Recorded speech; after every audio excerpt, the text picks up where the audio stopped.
To start off with some background, I'm a female, and at the time this happened, I was about 12 years old.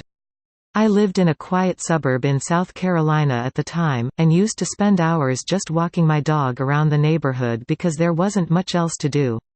At the time, we had a 70-pound basset hound named Rufus, who looked kind of like a sawed-off Saint Bernard. So I was walking him around late in the afternoon in the fall, and it started to get dark. I was on the other end of the neighborhood from my house when I first saw a beat-up, rusty red pickup truck just kind of driving around. I didn't think a whole lot about it, because it's the South, so pickup trucks are all over the place around here, and don't automatically mean anything, but as I was walking home, I saw the truck cross a street I was going past, and then come back out the other end further down and go back the way I'd come from. To give you an idea of the neighborhood, it wasn't set up like regular blocks, more like a main road, and then a bunch of roads that all looped around and came back to the main one. At first I just figured the guy was lost or something, and didn't think much about it, but as I was getting closer to my house, and it was getting darker, I saw the truck again.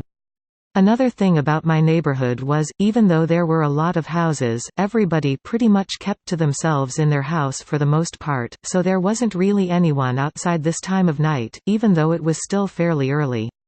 So I come out of the neighborhood onto the road to my house, and the truck is there again, this time just parked on the side of the road, facing the road I came out of.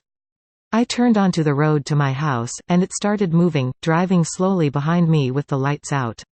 Now if you know anything about basset hounds, they're not exactly the most threatening kind of dogs. They're short and stubby, kind of like big dachshunds with these giant ears and goofy faces, so even though Rufus was a big dog, he wasn't exactly the greatest guard dog. They also don't walk very fast, and tend to trip over their ears when they run, so I was stuck with him setting the pace. And, with him weighing almost as much as I did, it's not like I could reach down and pick him up and try to run or anything. So here I am, walking down the dark road in a quiet neighborhood with my slow-ass dog and this creepy-ass truck behind me. I knew I couldn't really run from it, and doubted that anyone would hear if I tried to scream or something if someone came after me, so finally I came up with a plan, even if it was probably a stupid one. When I got to one of the handful of streetlights on the street, I stopped and turned around and just stared the truck down. The truck stopped moving, and just kind of sat there, about 30 feet away from me, like it was trying to look like it was parked or something. I stood there and stared at that truck for what felt like forever, but was probably around 2 or 3 minutes.